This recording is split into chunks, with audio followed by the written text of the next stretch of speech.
వేకువ వాక్యము ఇది దైవ వాక్యము. వేకువ వాక్యము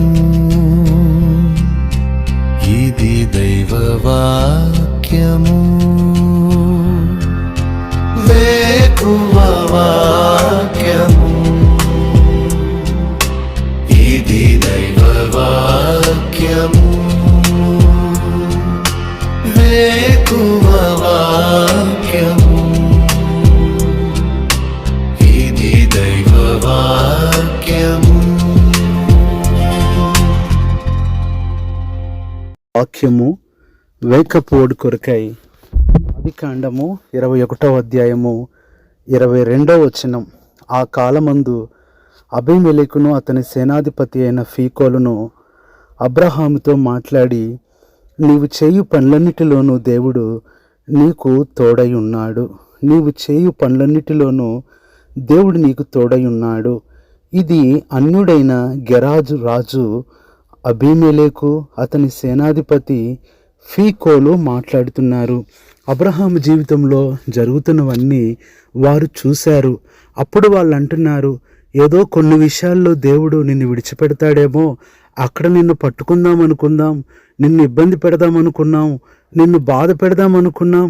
అయితే ఒక విషయం మాకు ఇప్పుడు అర్థమైంది, నీ ప్రతి పనులు అన్నిటిలో నీ దేవుడు నీకు తోడై ఉన్నాడు కనుక ఇక నిన్ను మేమేం చేయలేం, కానీ మమ్మల్ని కూడా నువ్వు ఏమీ చేయకుండా మాతో ప్రమాణం చేయమని వారు అడుగుతున్నారు.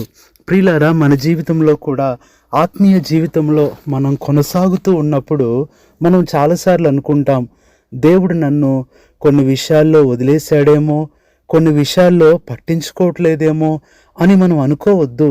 ఒక విద్యార్థి చదువుతున్నప్పుడు ఒక సబ్జెక్టే కాదు, అన్ని సబ్జెక్ట్స్లో టీచరు ఎంతో కష్టపడి టీచర్స్ వారికి బోధిస్తారు. చివరికి వచ్చేసరికి ఆ విద్యార్థి అన్ని సబ్జెక్టులో పాస్ అవుతాడు. ఏ సబ్జెక్టులో ఫెయిల్ అవుతాననుకుంటాడో కొన్నిసార్లు అదే సబ్జెక్టులో అన్నిటికంటే ఎక్కువ మార్కులు వస్తాయి. విశ్వాస జీవితంలో కూడా అంతే. ఏ విషయంలో నువ్వు బలహీనంగా ఉన్నావు అనుకుంటున్నావో ఆ విషయంలోనే బలంగా ఉంటావు. ఏ విషయంలో ఓడిపోతున్నాను అనుకున్నావో ఆ విషయంలోనూ నీవు విజయం సాధిస్తావు. కారణం ఏంటంటే మనుషులైతే కొన్నిసార్లు నీతో ఉండి కొన్నిసార్లు నీకు దూరమైపోతారు. కొన్ని పరిస్థితుల్లో నీతో ఉంటారు, కొన్ని విషయాల్లో నీతో వారు ఉండరు, వెళ్ళిపోతారు. నీ దేవుడు అలా కాదు, అన్నిటిలో నీకు ఆయన తోడై ఉంటాడు. ఇక్కడ ఈ ఇద్దరిని మనం చూస్తే అబీమెలెకు అనే మాటకు అర్థం ఏంటంటే మై ఫాదర్ ఈజ్ కింగ్, రాజే నా తండ్రి. అంటే ఇక్కడ అబీమెలెకు పేరులోనూ తన జీవితంలోనూ ఎంతో గర్వం ఉంది. నా తండ్రి రాజు కనుక నేనేం చేసినా చెల్లుతుంది, నేను ఏదైనా చేయొచ్చు అనుకుంటున్నాడు. కానీ రాజుల రాజే అబ్రహాము తండ్రిని ఆ వ్యక్తికి తెలియదు, ఆ తర్వాత తెలుసుకున్నాడు. అలాగే ఇక్కడ ఫీకోలు అనే మాట కూడా అర్థం ఏంటంటే అందరి నాలుక. ఫీ అంటే అందరి, కోల్ అంటే నాలుక అని మనకు తెలుసు. అందుకని ఇక్కడ మనం చూసినట్లయితే ఇక్కడ ఇదేం చూపిస్తుంది అంటే అందరూ కూడా నిన్ను బాధ పెట్టొచ్చు, అందరూ నిన్ను ఇబ్బంది పెట్టొచ్చు, అందరూ నిన్ను నిందించవచ్చు. అంటే నీ జీవితంలో కొంతమంది అబీమెలెకు లాగా ఉంటారు, కొంతమంది ఫీకోల్ లాగా ఉంటారు. ప్రియ సహోదరి సహోదరుడా, నువ్వు అసలు బాధపడాల్సిన పని ఏ మాత్రము కూడా లేదు.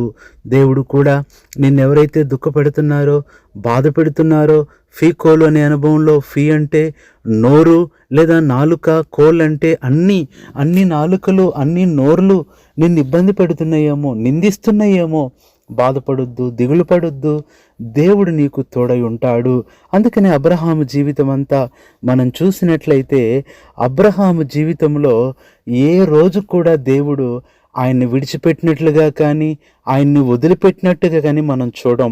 అన్నిటిలో ఆదికాండం 24:1 చూస్తే అబ్రహామును దేవుడు అన్నిటిలో అన్ని విషయాలలో ఆశీర్వదించాడు. ఈ ఉదయకాల సమయంలో ప్రియ సహోదరుడా సహోదరి, మనుషుల మాటలు, మనుషుల పనులు, మనుషుల ప్రయత్నాలు, మనుషుల పన్నాగాల గురించి నువ్వు దిగులుపడి బాధపడి నీ సమయం వృధా చేసుకోవద్దు. వారు ఆలోచించగలరే కానీ ఆలోచనలన్నీ కూడా దేవుడు కొనసాగించలేడు. ఈ దినాన నీ జీవితంలో నీ ప్రతి పరిస్థితిలో కూడా ఒక అహీతోపేలు ఎదురవుతాడు.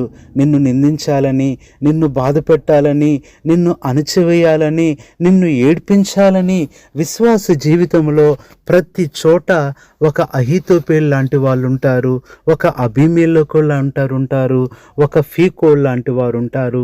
దిగులు పడొద్దు, బాధపడొద్దు. నీ దేవుడు వారందరికీ మించి నీతో ఉంటాడు అన్నిటిలో అనే మాట ఈ ఉదయకాలం చూస్తే ఎంత తృప్తి కలుగుతుందండి.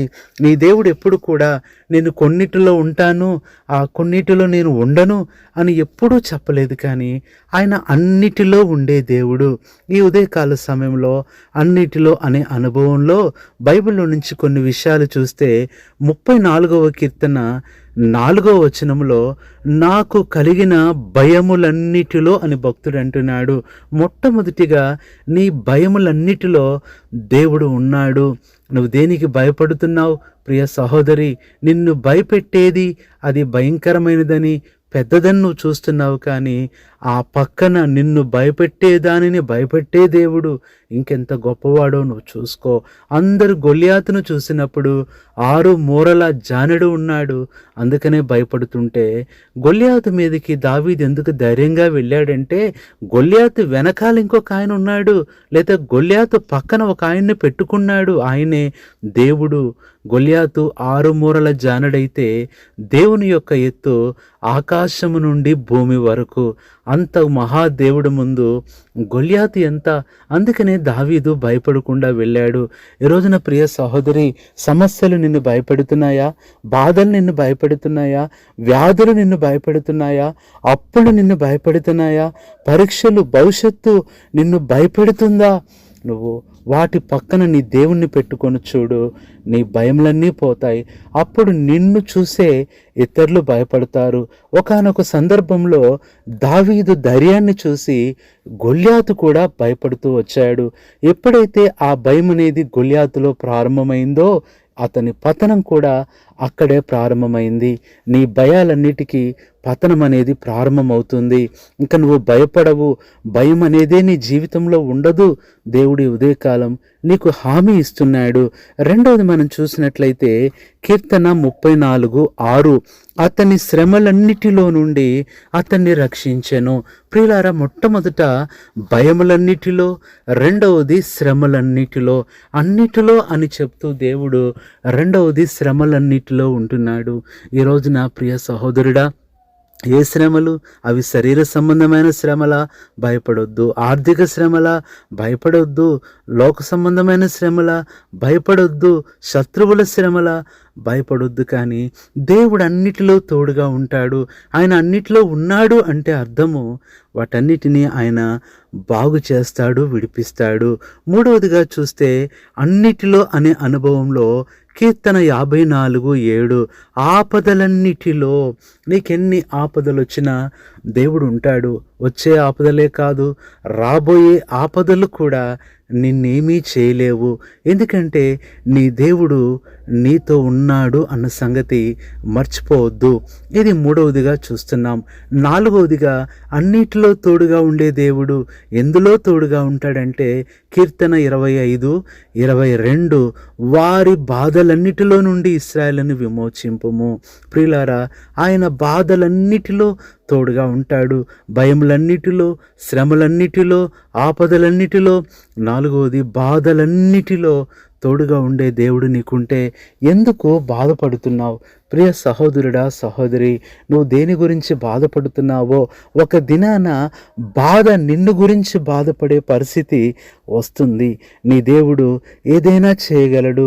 ఏదో జరగలేదని, నీ జీవితంలో ఏదో పొందలేదని నువ్వు ఎందుకు దిగులు పడుతున్నావు, భయపడుతున్నావు? నీ జీవితంలో ప్రతిదీ కూడా దేవుడు ముందే ఇచ్చేశాడు. లూకాసు వార్త 11:40 వెలుపలి భాగమును చేసినవాడు లోపటి భాగమును చేయలేదా? నీ జీవితంలో నీకేది కావాలో అది ముందు సిద్ధపరిచే ఉంచాడు. అది వివాహమా? ఎప్పుడో దేవుని ఉద్దేశంలో అది సిద్ధమైంది. తన సొంత సమయంలో త్వరగా చేస్తాడు. బిడ్డలా? దేవుడు ఆల్రెడీ నీ కోసము కొద్దిమంది బిడ్డల్ని తయారు చేసి ఉంచాడు. అది దేవుడు నీకు ఇచ్చేస్తాడు. ఉద్యోగమా? ఆ ఉద్యోగం ఎప్పుడో సిద్ధమైంది. ఒక దినాన నువ్వు చేయబోతున్నావు. అదేదైనప్పటికీ కూడా ప్రియ సహోదరుడా, దేవుడు దానిని తయారు చేసి ఉంచాడు. కాబట్టి నువ్వు బాధపడాల్సిన పని ఏ మాత్రము కూడా లేదని దేవుని వాక్యం సెలవిస్తుంది. ఐదవది, అన్నిటిలో ఆయన ఎన్నిటిలో ఉంటాడంటే 2వ దశలోనికి రాసిన పత్రిక 1:4 అందువలన మీ హింసలన్నిటిలోనూ అంటున్నాడు. నిజమే, హింసలన్నిటిలో ఎవరు నిన్ను హింసిస్తున్నారు? మాటల ద్వారా హింసిస్తున్నారా? చూపుల ద్వారా హింసిస్తున్నారా? ప్రతిరోజు కూడా ప్రవర్తన ద్వారా హింసిస్తున్నారా? ప్రియ సహోదరి, హింసించటం అనేది వారి నైజమైతే దాన్ని నువ్వు ఓర్చుకోవటం అనేది అలవాటు చేసుకో. ఒకరోజు వస్తుంది, ఆ హింసలన్నిటిలో దేవుడు నిన్ను విడిపిస్తాడు. నిన్ను హింసించే వారే హింసింపబడతారు. నువ్వు ధైర్యంగా ఉండు, దిగులు పడవద్దు. ఇది 5వదిగా చూస్తున్నాము. 6వది చూసినట్లయితే 103వ కీర్తన 3వ వచనం చివరి మాట, సంకటములన్నిటినీ కుదుర్చువాడు. 6వది సంకటములన్నిటిలో. ఈ సంకటములు అంటే అర్థం ఏంటంటే, ఇక నా జీవితం బాగవదేమో, ఈ రోగం పోదేమో, ఇక నా వివాహం అవ్వదేమో, నాకు బిడ్డలు అసలు పుట్టరేమో, నా బిడ్డలు వాళ్ళు రక్షణ పొందరేమో, నేను ఇల్లు కట్టుకోలేనేమో, నాకు ఉద్యోగం రాదేమో, నా భవిష్యత్తు బాగవ్వదేమో అని అనుకుంటున్నావు. ఇవన్నీ కూడా సంకటాలు. ఈ సంకటాలన్నిటిలో నుంచి దేవుడు విడిపించే రోజు దగ్గరలోనే ఉంది. ఇది 6వదిగా చూస్తున్నాం.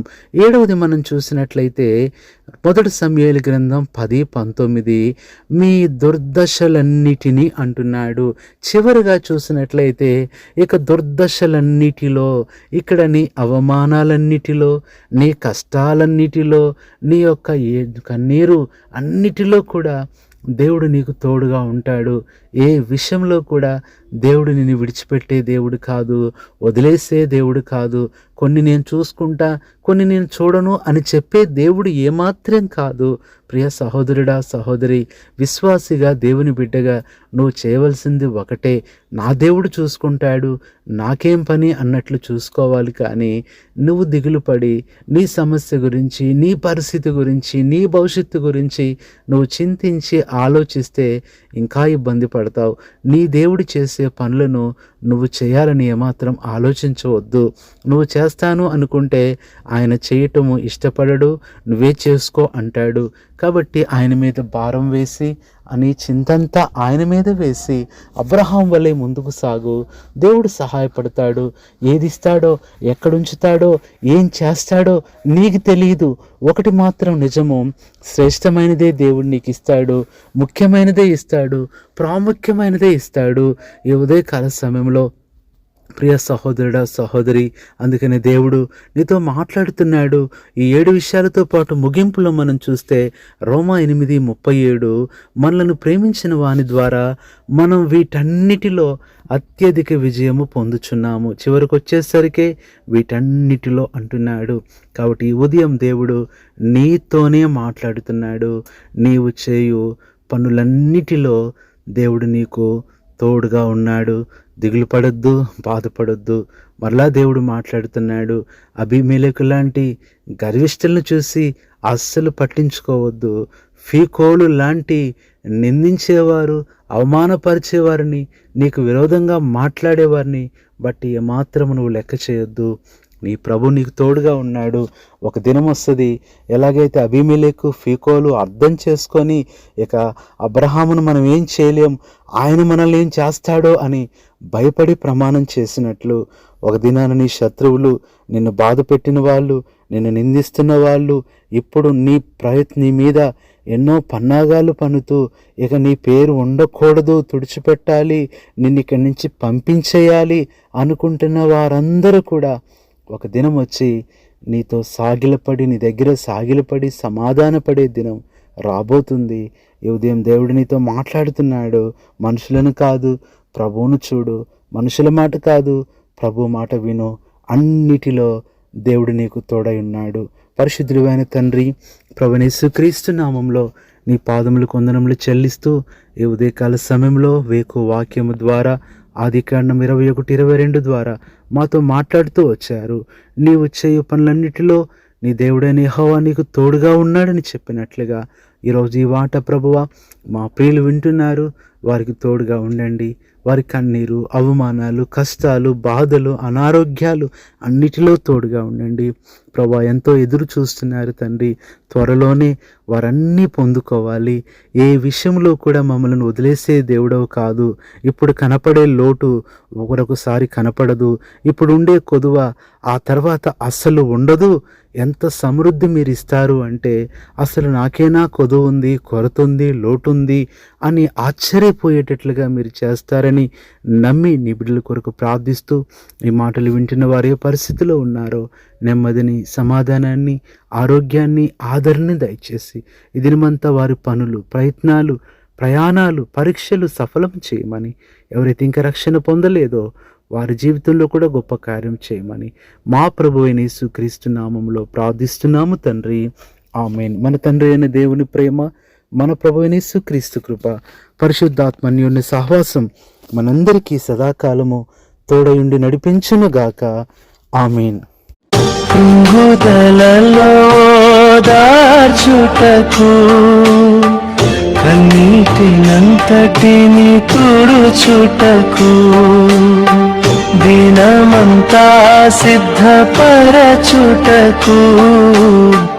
దైవ చిత్తం గ్రహించుటకు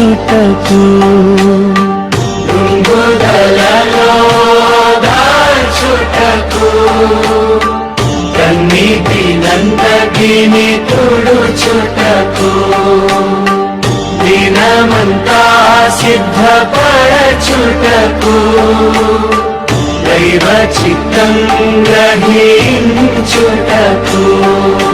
వేకువ వాక్యము, ఇది దైవ వాక్యము. వేకువ వాక్యము, ఇది దైవ వాక్యము.